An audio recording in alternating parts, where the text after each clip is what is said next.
तो स्टूडेंट्स, स्वागत है आपका बीपीएससी कॉर्नर में। फ्रेंड्स, आज की इस वीडियो में हम ज्ञान दर्पण का जो प्रैक्टिस सेट 8 है उसको जो है सॉल्व करने जा रहे हैं। इससे पहले हम लोगों ने कुल 7 प्रैक्टिस सेट को जो है कवर कर लिया है।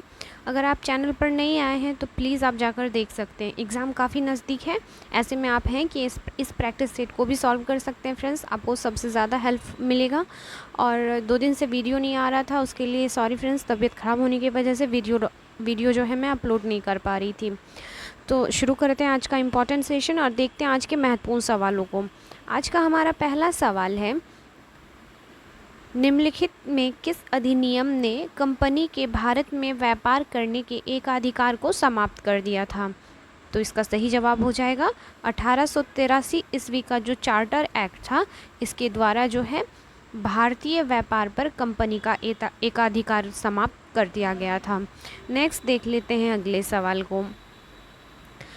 महात्मा गांधी द्वारा स्थापित हरिजन सेवक संघ का संस्थापक अध्यक्ष कौन था? तो इसके अध्यक्ष थे घनश्याम बिरला। ऑप्शन बी हो जाएगा इसका आंसर। देखते हैं अगले सवाल को। राजा राम मोहन रॉय द्वारा निम्नलिखित में किसकी स्थापना की गई थी? आपको बताना है। तो राजा राम मोहन रॉय के द्वारा जो है आत्मीय सभा का गठन किया गया था। तो ऑप्शन क्या हो जाएगा? ए हो जाएगा इसका आंसर। और आत्मीय सभा की गठन किया कब गया था? तो याद रखिएगा फ्रेंड्स, यह जो है आपका 1814 से 15 ईस्वी के बीच किया गया था। नेक्स्ट देख लेते हैं हम अगले सवाल को। दक्षिण अफ्रीका से लौटने के बाद गांधी जी ने अपना आंदोलन कहाँ से शुरू किया था?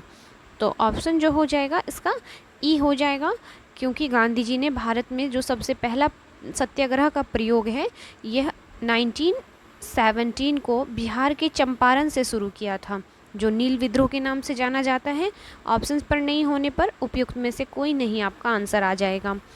देखते हैं अगले सवाल को। अलीगढ़ मुस्लिम यूनिवर्सिटी का संस्थापक कौन था? बताना है आपको। अलीगढ़ मुस्लिम यूनिवर्सिटी के जो है संस्थापक कौन थे? तो इसका राइट आंसर हो जाएगा सर सैयद अहमद खां। ऑप्शन डी हो जाएगा इसका आंसर। नेक्स्ट देख लेते हैं हम अगले सवाल को।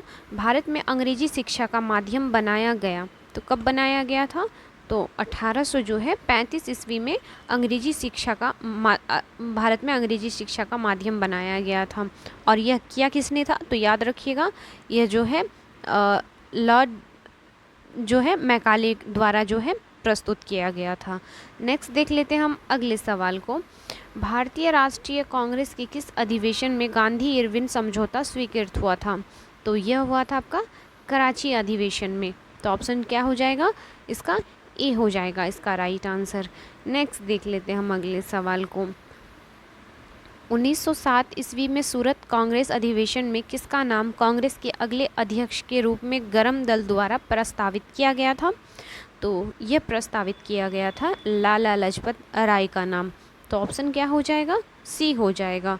नेक्स्ट देख लेते हैं अगले सवाल को। हरिपुरा, जहां कांग्रेस ने 1938 ईस्वी में अधिवेशन किया था, कहाँ स्थित है? आपको जगह का नाम बताना है। हरिपुरा कहाँ अवस्थित है? तो ऑप्शंस देखने पर उपयुक्त में से कोई नहीं इसका आंसर होगा, क्योंकि हरिपुरा जो है यह गुजरात में अवस्थित एक गांव है। फ्रेंड्स, याद रखिएगा, गुजरात इसका आंसर होगा। नेक्स्ट देख लेते हैं। कैम्ब्रिज पैम्पलेट के लेखक थे, तो कैम्ब्रिज पैम्पलेट के लेखक थे आपके। ऑप्शंस और देखने पर आप पाएंगे इसके जो लेखक थे चौधरी रहमत अली थे। ऑप्शन डी हो जाएगा इसका आंसर। नेक्स्ट देख लेते हैं।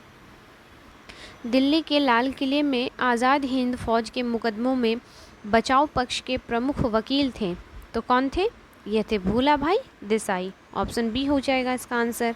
नेक्स्ट देख लीजिए अगले सवाल को। निम्नलिखित अभियुक्तों में किसे महात्मा गांधी की हत्या के षड्यंत्र में फांसी दी गई थी? तो यह था आपका नारायण आप्टे को। तो ऑप्शन जो डी हो जाएगा इसका राइट आंसर हो जाएगा। अगला सवाल है हमारा, पुर्तगालियों ने भारत को निम्न में किस फसल से पहली बार परिचय कराया था? तो कौन सा फसल है जो पुर्तगालियों द्वारा भारत में लाया गया था? तो यह हो जाएगा आपका तंबाकू का जो है खेती। तो ऑप्शन बी हो जाएगा इसका राइट आंसर। नेक्स्ट देख लेते हैं हम अगले सवाल को। बंगाल का प्रथम अंग्रेज गवर्नर कौन था? तो यह थे विलियम हैजेज। ऑप्शन ए हो जाएगा इसका राइट आंसर। देखते हैं हम अगले सवाल को। द्वैध शासन निम्न में से किस अधिनियम के द्वारा लागू किया गया था? प्रांतों में लागू किया गया था। तो यह जो है आपके 1919 का भारत अधिनियम के तहत जो है द्वैध शासन लागू किया गया था। नेक्स्ट देखते हैं अगले सवाल को। किससे प्रभावित होकर महादेव गोविंद रानडे ने बम्बई में प्रार्थना समाज की स्थापना की थी?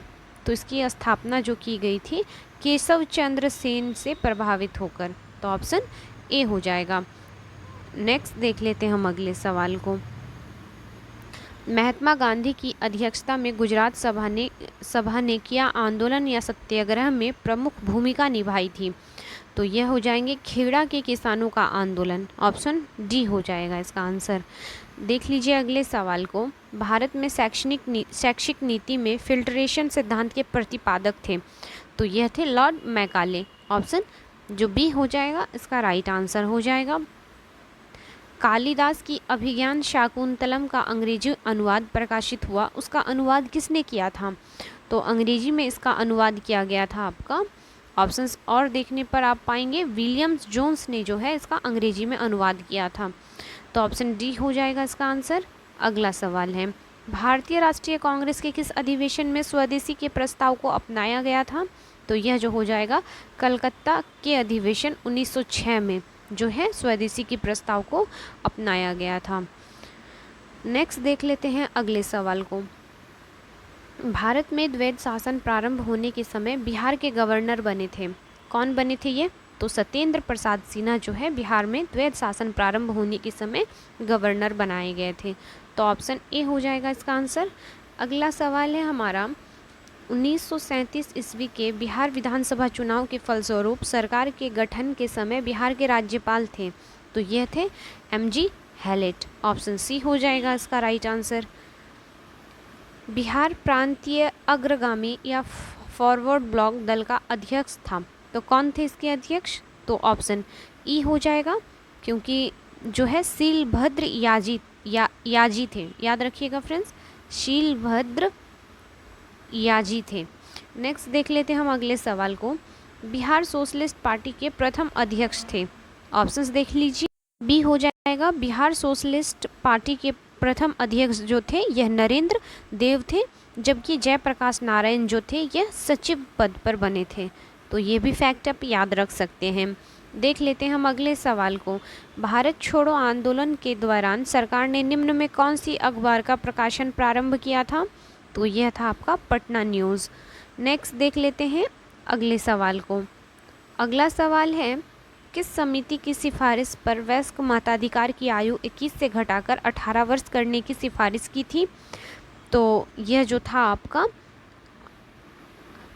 तारकुंडे समिति के द्वारा जो है इसकी सिफारिश की गई थी। तो ऑप्शन डी हो जाएगा इसका आंसर। नेक्स्ट देख लेते हैं, 127वां संविधान संशोधन विधेयक 2021 संबंधित है? तो यह संबंधित है आपका, ऑप्शन जो हो जाएगा ई हो जाएगा, क्योंकि यह जो है 127वां संविधान संशोधन आरक्षण से संबंधित है। फ्रेंड याद रखिएगा, यह जो है आरक्षण से संबंधित है।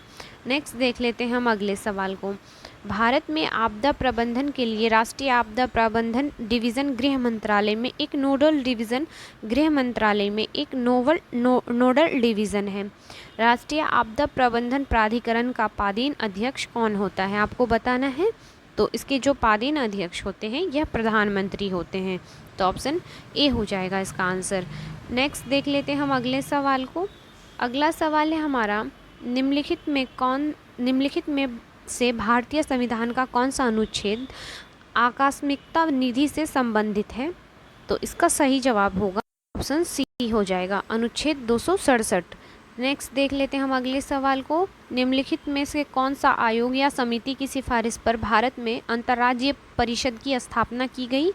तो इसकी स्थापना की गई थी सरकार या आयोग की सिफारिश पर। तो ऑप्शन क्या हो जाएगा? डी हो जाएगा इसका राइट आंसर। नेक्स्ट देख लेते हैं हम अगले सवाल को। भारतीय संविधान के अंतर्गत निम्नलिखित में कौन सा मौलिक कर्तव्य नहीं है? आपको बताना है।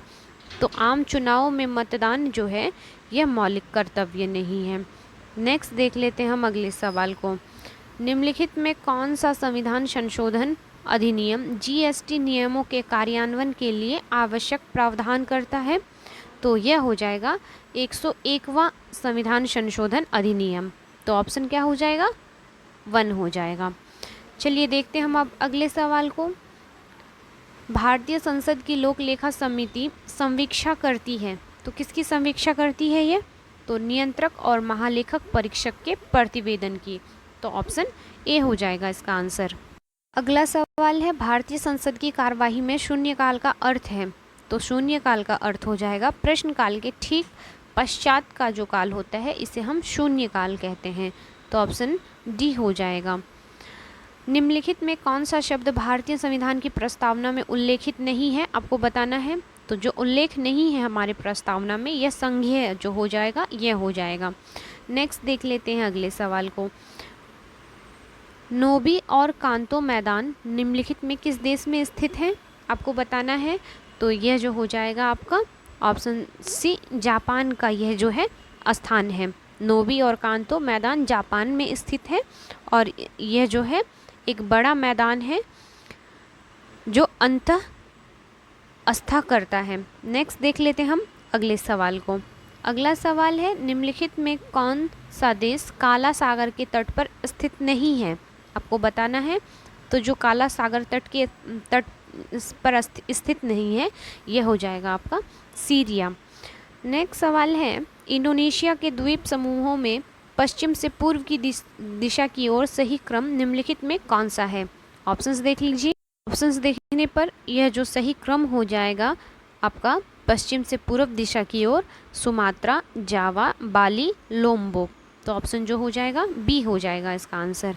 नेक्स्ट देख लेते हैं हम अगले सवाल को। अगला सवाल है हमारा, निम्न में कौन सा युग्म सही सुमेलित नहीं है? आपको बताना है। जो इसमें सुमेल नहीं है, एक तरफ स्थान है तो दूसरी तरफ जनजाति को दिया गया है। तो ऑप्शन जो ए हो जाएगा, यह सुमेल नहीं है। अलास्का में कोरियाक जनजाति पाई जाती है, यह गलत है क्योंकि कोरियाक जो है यह रूस में पाई जाती है। बात करें अलास्का की तो यहाँ पे इनुइट जनजाति पाई जाती है। फ्रेंड याद रखिएगा, इनुइट और कोरियाक जो है यह रूस की जनजाति है। नेक्स्ट देख लेते हैं हम अगले सवाल को। निम्नलिखित में से कांच का कौन सा ये एक युग्म सुमेलित नहीं है? आपको बताना है। तो जो सुमेल नहीं है इसमें से, यह हो जाएगा आपका में टाइपिंग एरर है। फ्रेंड्स निम्नलिखित में कौन सा ये गुण सही सुमेलित नहीं है? आपको बताना है। ये कांच का जो है ये मिसप्रिंट है। एक तरफ आपका स्थानीय पवन दिया गया है तो दूसरी तरफ जो है स्थान को दिया गया है। तो स्थानीय पवनों और स्थान को जब आप मिलाएंगे तो पाएंगे जो युग्म सही नहीं है आपका, यह हो जाएगा आपका ऑप्शन डी। सामल जो है यह ऑस्ट्रिया का जो है स्थानीय पवन है, यह गलत है क्योंकि सामल जो है यह इराक तथा फारस की खाड़ी में चलने वाली जो है स्थानीय पवन है। तो याद रखिएगा फ्रेंड्स, ऑप्शन डी हो जाएगा। नेक्स्ट देख लेते हैं हम अगले सवाल को। निम्नलिखित में कौन सा सही सुमेलित नहीं है? आपको बताना है। फिर से जो सही सुमेल नहीं है तो यह जो हो जाएगा आपका बूढ़ा घाघ प्रपात कांची नदी पर है, यह गलत है क्योंकि यह जो है झारखंड में स्थित जो है एक प्रपात है। याद रखिएगा फ्रेंड्स, यह झारखंड में अवस्थित है। तो ऑप्शन डी हो जाएगा इसका आंसर। नेक्स्ट देख लेते हैं हम अगले सवाल को। निम्नलिखित में कौन सी एक नदी भारतीय गंगा नदी बेसिन का हिस्सा नहीं है? आपको बताना है। तो यह हो जाएगा जोंक नदी। यह जो है भारतीय गंगा नदी बेसिन का हिस्सा नहीं है क्योंकि यह जो है नदी रायपुर के पूर्वी क्षेत्र का जल लेकर शिवरी नारायण के विपरीत दक्षिणी तट पर महानदी में मिलती है। नेक्स्ट देख लेते हैं हम अगले सवाल को। सूची 1 को सूची 2 से सुमेलित कीजिए तथा सूचियों के नीचे दिए गए कूट से सही उत्तर का चयन कीजिए। एक तरफ जैवमंडल है तो दूसरी तरफ उसकी अवस्थिति दिया गया है। तो फ्रेंड्स जब आप इसको मिलाएंगे तो सिमलीपाल जो है यह उड़ीसा में अवस्थित है, पंचमढ़ी जो है यह मध्य प्रदेश में है, नंदा देवी यह आपका उत्तराखंड हो जाएगा और नोकरेक जो हो जाएगा यह मेघालय हो जाएगा। तो मिलाने पर आप क्या पाएंगे? जो ऑप्शन बी है इसका सही जवाब हो जाएगा। नेक्स्ट देख लेते हैं हम अगले सवाल को। भारतवर्ष में खारे पानी का सबसे बड़ी झील है। भारत में खारे पानी का सबसे बड़ा झील कौन सा है, यह आपको बताना है। तो यह हो जाएगा ऑप्शन ए, सांभर झील जो है भारत में खारे पानी का सबसे बड़ा झील है और यह जो है आपके राजस्थान में अवस्थित है। नेक्स्ट देख लेते हैं अगले सवाल को। सूची 1 को सूची 2 से मिलाना है और आपको सही आंसर देना है। एक तरफ जो है भारत के राज्य हैं तो दूसरी तरफ सबसे ऊंची चोटी आपको दिया गया है और आपको जो है मिलान करना है इसका। तो आप जब मिलाएंगे तो आप पाएंगे जो तमिलनाडु है इसकी सबसे ऊंची चोटी हो जाएगी डोडाबेट्टा। राजस्थान की सबसे ऊंची चोटी गुरु शिखर। नागालैंड का हो जाएगा सारामाती चोटी और मध्य प्रदेश का धूपगढ़। इस प्रकार जो हो जाएगा हमारा आंसर यह हो जाएगा आपका ऑप्शन डी हो जाएगा फ्रेंड्स। 4 3 2 1। नेक्स्ट देख लेते हैं हम अगले सवाल को। लोकाइन सिंचाई योजना बिहार के किस जिले में है? तो यह जो सिंचाई है यह आपके नालंदा में है। ऑप्शन डी हो जाएगा इसका आंसर। फ्रेंड्स क्वेश्चंस जो हैं काफ़ी अच्छे हैं, प्लीज़ आप इस प्रैक्टिस सेट को सॉल्व कर लीजिए और हो सके तो शेयर भी कर दीजिए, क्योंकि जिन भी स्टूडेंट्स के पास ये बुक अवेलेबल नहीं है कम से कम पीडीएफ या वीडियो के माध्यम से अपने प्रैक्टिस को जो है और भी बेहतर कर सकते हैं फ्रेंड्स। तो देखते हैं हम अगले सवाल को। बिहार के अधिकांश भाग आच्छादित हैं, तो यह हो जाएगा कछारी मिट्टी से। अगला सवाल है बिहार की कुल कितनी क्षेत्रफल बाढ़ प्रवण है, आपको बताना है। तो यह जो हो जाएगा 68,800 वर्ग किलोमीटर क्षेत्र जो है कुल बाढ़ में जो है प्रवण है। नेक्स्ट देख लेते हैं हम अगले सवाल को। बिहार राज्य में किस प्रकार के वनस्पति प्रदेश नहीं पाए जाते हैं? तो जो वनस्पतिक प्रदेश नहीं पाए जाते हैं बिहार में, यह सदाबहार वन का हो जाएगा। ऑप्शन जो हो जाएगा डी हो जाएगा इसका आंसर। नेक्स्ट देख लेते हैं हम अगले सवाल को। सवाल है आपका, कैमूर के क्षेत्र में किस प्रकार की मिट्टी पाई जाती है, आपको बताना है। तो ऑप्शंस को देखने पर उपयुक्त में से कोई नहीं होगा, क्योंकि कैमूर के क्षेत्र में बलथर मिट्टी पाई जाती है फ्रेंड्स, याद रखिएगा। इसमें जो है बलथर जो मिट्टी है यह पाई जाती है। नेक्स्ट देख लेते हैं हम अगले सवाल को। एक ही पदार्थ के अणुओं के बीच आकर्षण के अंतर आणविक बल को कहा जाता है? तो इसे हम ससंजक बल कहते हैं फ्रेंड्स। ऑप्शन बी हो जाएगा इसका आंसर। नेक्स्ट देख लीजिए, सही संबंध आपको बताना है कौन सा है इसमें से। तो इसका जो हो जाएगा घनत्व बराबर द्रव्यमान बटा आयतन जो हो जाएगा, यह इसका सही संबंध हो जाएगा। अगला सवाल है, छिपकली का पैर किस तरह काम करता है? तो इसका पैर जो है सक्शन पैड की तरह जो है काम करता है। ऑप्शन जो हो जाएगा ए हो जाएगा इसका आंसर। चलिए अगले सवाल को देखते हैं। एक हॉर्स पावर किसके बराबर होता है? कई बार एग्जाम में पूछा जाने वाला यह सवाल है। तो यह जो हो जाएगा 746 वॉट हो जाएगा फ्रेंड्स, याद रखिएगा। नेक्स्ट देख लेते हैं अगले सवाल को। सूर्य के प्रकाश के वर्ण क्रम के साथ में 7 रंगों को क्रम में किस रूप में होता है? तो जो सूर्य प्रकाश का वर्ण क्रम होता है 7 कलर का, उसके क्रम को बताना है। तो इसका क्रम हो जाएगा विबग्योर। आप सभी पढ़े होंगे, नो डाउट सभी को पता होगा। विबग्योर जो होता है यह सही क्रम होता है। नेक्स्ट देख लेते हैं हम अगले सवाल को। किसी तरल पदार्थ का क्वांटनांक बढ़ जाता है कब? तरल का दबाव बढ़ाने से। तो ऑप्शन डी हो जाएगा इसका आंसर। देखते हैं हम अगले सवाल को। जब ध्वनि तरंग के रूप में चलती है तो क्या होता है? माध्यम के कण अपनी औसत स्थिति को छोड़े बिना ऊर्जा को स्थानांतरित करते हैं। तो ऑप्शन जो हो जाएगा हमारा सी हो जाएगा फ्रेंड्स। नेक्स्ट देख लेते हैं। जब एक विद्युत उपकरण का स्विच बंद किया जाता है तो क्या डिस्कनेक्ट हो जाती है? तो जो हो जाती है disconnect live wire. Option B हो जाएगा इसका राइट आंसर। अगला सवाल है हमारा, प्रकाश विद्युत प्रभाव का प्रतिपादन किसके द्वारा किया गया था? तो आइंस्टाइन हो जाएंगे इसके आंसर। तो ऑप्शन डी आ जाएगा हमारा। नेक्स्ट देख लेते हैं। किसने सर्वप्रथम सुझाव दिया था कि पदार्थ बहुत छोटे कणों से बना है जिसे अणु कहते हैं? तो यह कहा गया था महर्षि कणाद के द्वारा। ऑप्शन ए हो जाएगा इसका राइट आंसर। देखते हैं हम अगले सवाल को। पदार्थ के अंतर रूपांतरण वाली स्थिति में क्या होता है? तो आपको बताना है। तो रासायनिक संरचना में परिवर्तन नहीं होता है फ्रेंड्स। ऑप्शन सी हो जाएगा इसका आंसर। नेक्स्ट देख लेते हैं हम, किसी मिश्रण के विभिन्न घुले हुए घटकों को एक उपयुक्त पदार्थ पर अधिशोषण विधि द्वारा अलग करने की प्रक्रिया को कहा जाता है। तो इसको कहते हैं हम क्रोमैटोग्राफी। याद रखिएगा फ्रेंड्स, ऑप्शन सी बी हो जाएगा इसका आंसर। नेक्स्ट देख लीजिए अगले सवाल को, एक परमाणु की संरचनात्मक स्थिरता को किसके द्वारा समझाया गया है? तो आपको बताना है इसका आंसर क्या होगा। तो नील्स बोर के द्वारा जो है एक परमाणु की संरचनात्मक स्थिरता को समझाया गया है। नेक्स्ट देख लेते हैं हम अगले सवाल को, तत्व की द्रव्यमान संख्या उस परमाणु के नाभिक में मौजूद किसके बराबर होती है? तो यह प्रोटॉन और न्यूट्रॉन के योग के बराबर होता है। तो ऑप्शन ए हो जाएगा इसका आंसर। अगला सवाल है, रासायनिक प्रतिक्रिया के दौरान किसी तरल में गैस के बुलबुले का निर्माण को कहा जाता है? तो इसको हम बुदबुदाहट कहते हैं। ऑप्शन बी हो जाएगा इसका राइट आंसर। अगले सवाल को देख लीजिए, निम्नलिखित में किस गैस को भविष्य में बड़े पैमाने पर ईंधन के रूप में देखा जाता है? वीवीआई क्वेश्चन है और कई बार एग्जाम में पूछा जा चुका है ये सवाल। तो यह हो जाएगा आपका हाइड्रोजन को जो है भविष्य में ईंधन के रूप में देखा गया है। नेक्स्ट देख लेते हैं अगले सवाल को, पृथ्वी पर उपलब्ध कुल पानी का कितना प्रतिशत समुद्र और महासागर में है? तो यह हो जाएगा आपका ऑप्शन ए 97.4%। अगला सवाल है, प्रेशर कुकर में खाना पकाने में कम समय लगता है क्योंकि?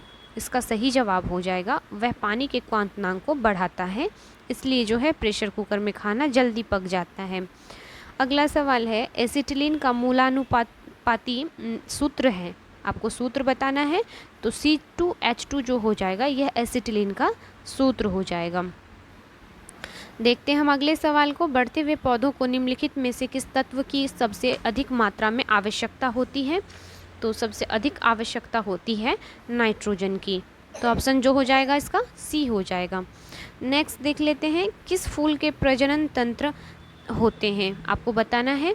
तो यह हो जाएगा पुंकेसर तथा गर्भकेसर जो हो जाएगा यह फूल के प्रजनन अंग होते हैं। तो ऑप्शन क्या हो जाएगा? डी सी हो जाएगा, सॉरी फ्रेंड्स सी हो जाएगा।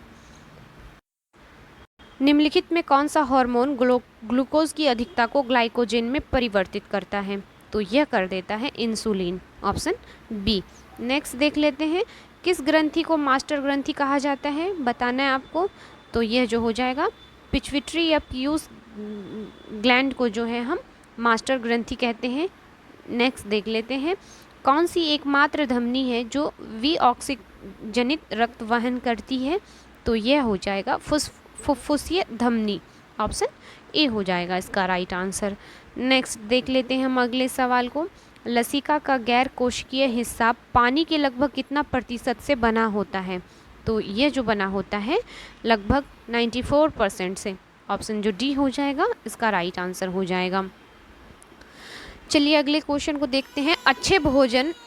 सवाल है, अच्छे भोजन की गंध से मुंह में पानी आ जाता है, यह किस प्रकार की क्रिया है? आपको बताना है। तो अधिगृहित प्रतिवर्ती क्रिया होता है ये, ऑप्शन सी हो जाएगा इसका आंसर। नेक्स्ट देख लेते हैं, तंत्रिका तंत्र की संरचनात्मक और कार्यात्मक इकाई है। तो यह जो हो जाएगा तंत्रिका तंत्र का न्यूरॉन हो जाएगा। तो ऑप्शन क्या हो जाएगा हमारा? डी हो जाएगा इसका आंसर। नेक्स्ट देख लेते हैं हम अगले सवाल को।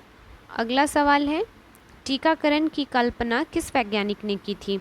तो इसकी कल्पना जो है एडवर्ड जेनर के द्वारा की गई थी। तो ऑप्शन ए हो जाएगा। अगला सवाल है हमारा, निम्नलिखित में कौन सी एक मनोवैज्ञानिक दवा नहीं है? आपको बताना है। तो जो नहीं है मनोवैज्ञानिक दवा यह पेनिसिलिन हो जाएगा। नेक्स्ट देख लेते हैं हम अगले सवाल को, फूल गोभी के पत्तों का कौन सा भाग खाया जाता है? तो इसका जो है पुष्प क्रम को हम खाते हैं या खाने में यूज़ करते हैं। तो ऑप्शन क्या हो जाएगा हमारा? सी हो जाएगा इसका आंसर। अगला सवाल है हमारा, निम्नलिखित में कौन सदाबहार फल वृक्ष नहीं है? आपको बताना है कौन सा सदाबहार फल वृक्ष नहीं है इसमें से। तो इसका राइट आंसर हो जाएगा लोकार्ट। नेक्स्ट देख लेते हैं हम अगले सवाल को, प्रायद्वीप भारत निम्न हिम युगों में से किस युग में हिमानीकृत हुआ था?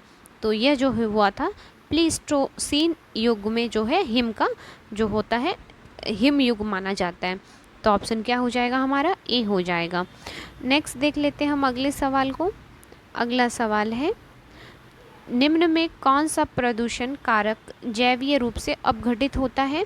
तो यह हो जाएगा मल। मल प्रदूषण कारक जैवीय रूप से जो होता है अपघटकीय होता है। नेक्स्ट सवाल है, हवा में तैरते हुए श्वसनीय सूक्ष्म कणों का आकार होता है, कैसा आकार होता है? तो 5 माइक्रोन से कम होता है जब सूक्ष्म कणों का आकार। नेक्स्ट देख लीजिए अगले सवाल को, भोपाल गैस त्रासदी किस वर्ष हुआ था? तो यह हुआ था आपका ऑप्शन ई हो जाएगा, क्योंकि यह जो घटना है 1984 को घटा था। तो ऑप्शन क्या हो जाएगा हमारा, ई हो जाएगा। अगला सवाल है, किसे संयुक्त राष्ट्र महासभा के 78वें सत्र के अध्यक्ष के रूप में चुना गया है?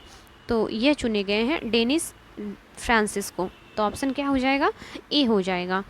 नेक्स्ट है, टीवी धारावाहिक महाभारत में किसका किरदार निभाने वाली गुफी पेंटल का निधन हो गया है? तो यह है शकुनी मामा का जो है किरदार निभाए थे। देखते हैं अगले सवाल को, जून 2023 में किन देशों को संयुक्त राष्ट्र सुरक्षा परिषद के गैर अस्थायी सदस्य के रूप में सम्मिलित किया गया है? तो इसको जो हो जाएगा ऑप्शन हो जाएगा, इसका ऑप्शंस देखने पर ऑप्शन ई हो जाएगा फ्रेंड्स, क्योंकि इसका जो सही जवाब है, क्योंकि उपयुक्त में से एक से अधिक इसका आंसर हो जाएगा। नेक्स्ट देख लेते हैं अगले सवाल को, निम्नलिखित में किसे सूरीनाम के सर्वोच्च नागरिक पुरस्कार से सम्मानित होने वाले पहले भारतीय बन गए हैं? तो ये हो गए हैं आपके द्रौपदी मुर्मू, ऑप्शन डी, जो अभी हमारी राष्ट्रपति हैं। देख लेते हैं हम अगले सवाल को, किसे वर्ष 2023 के लिए गवर्नर ऑफ द ईयर पुरस्कार से सम्मानित किया गया? तो यह जो है पुरस्कार दिया गया है आपके शक्तिकांत दास को, governor of the year. Next देख लेते हैं अगले सवाल को, किसकी पुस्तक ने 2023 के लिए एलिजाबेथ लॉन्गफोर्ड पुरस्कार जीत लिया है? रामचंद्र गुहा इसका सही जवाब हो जाएगा। नेक्स्ट देख लेते हैं अगले सवाल को, भारत कच्चे इस्पात के उत्पादन में किस स्थान पर आ गया है? आपको बताना है, तो यह जो है द्वितीय स्थान पर आ गया है। नेक्स्ट देख लेते हैं अगले सवाल को। और फ्रेंड्स, अगर कच्चे इस्पात के उत्पादन में प्रथम स्थान पूछे तो याद रखिएगा यह चीन, और दूसरे स्थान पर अपना भारत। नेक्स्ट देख लेते हैं, किस राज्य को 5वें राज्य खाद्य सुरक्षा सूचकांक में शीर्ष प्रदर्शन करने वाले राज्य के रूप में घोषित किया गया है? तो ये जो है केरल हो जाएगा इसका आंसर। नेक्स्ट देख लेते हैं हम अगले सवाल को, ब्रिक्स देशों के विदेश मंत्रियों की बैठक का आयोजन कहाँ पर किया गया? तो इसका आयोजन केपटाउन साउथ अफ्रीका में किया गया है। नेक्स्ट सवाल है, वर्ष 2023 में छत्रपति शिवाजी महाराज के राज्याभिषेक दिवस का कौन सा वर्ष मनाया जा रहा है? तो यह जो है 350वां राज्याभिषेक दिवस मनाया जा रहा है। नेक्स्ट देख लेते हैं हम अगले सवाल को, भारत सरकार ने मणिपुर में हाल ही में हुई अध्यक्षता में एक जांच आयोग का गठन किया है। मोस्ट वीवीआई क्वेश्चन है फ्रेंड्स, क्योंकि अभी भी जो है नागालैंड को लेकर काफ़ी कंट्रोवर्सी बनी हुई है, तो ऐसे में इम्पॉर्टेंट करंट न्यूज़ है, तो याद रखिएगा इसका सही जवाब हो जाएगा अजय लांबा जो है इसकी अध्यक्षता में मणिपुर के लिए जो है एक अध्यक्षता का गठन किया गया है। नेक्स्ट देख लेते हैं अगले सवाल को, केंद्र सरकार ने अपनी किस परियोजना के लिए एकीकृत पंजीकरण पोर्टल लॉन्च किया है? तो यह जो हो जाएगा गोवर्धन योजना के लिए। अगला सवाल है, किस देश ने पुरुष हॉकी जूनियर एशिया कप 2023 का खिताब जीत लिया है? तो यह कौन सा देश है? तो पुरुष हॉकी जूनियर एशिया कप जीत लिया है भारत ने। सवाल है, तीसरे खेलो इंडिया यूनिवर्सिटी गेम का आयोजन कहाँ हुआ? ये तीसरा खेलो इंडिया यूनिवर्सिटी गेम है फ्रेंड्स, याद रखिएगा। तो यह जो है आपका वाराणसी में इसका जो है आयोजन किया गया। अगला और आखिरी सवाल है फ्रेंड्स, फ्रेंच ओपन 2023 के पुरुष एकल खिताब किसने जीता है? तो यह खिताब जीत लिया है नोवाक जोकोविच ने। वीवीआई क्वेश्चन है, याद रखिएगा इसका सही जवाब ऑप्शन ए हो जाएगा, फ्रेंच ओपन जीतने वाले नोवाक जोकोविच बन गए हैं। तो फ्रेंड, वीडियो कैसा लगा प्लीज़ कमेंट करके बताएं। और फ्रेंड्स, आपका एग्ज़ाम काफ़ी नज़दीक है, ऐसे में आप जो है बस इस प्रैक्टिस सेट को ज़्यादा से ज़्यादा कवर कर लीजिए, हो सकता है क्वेश्चंस आपको अच्छे खासे देखने को मिल जाए। मिलते हैं 9th सेट को लेकर जल्द ही, तब तक के लिए थैंक यू।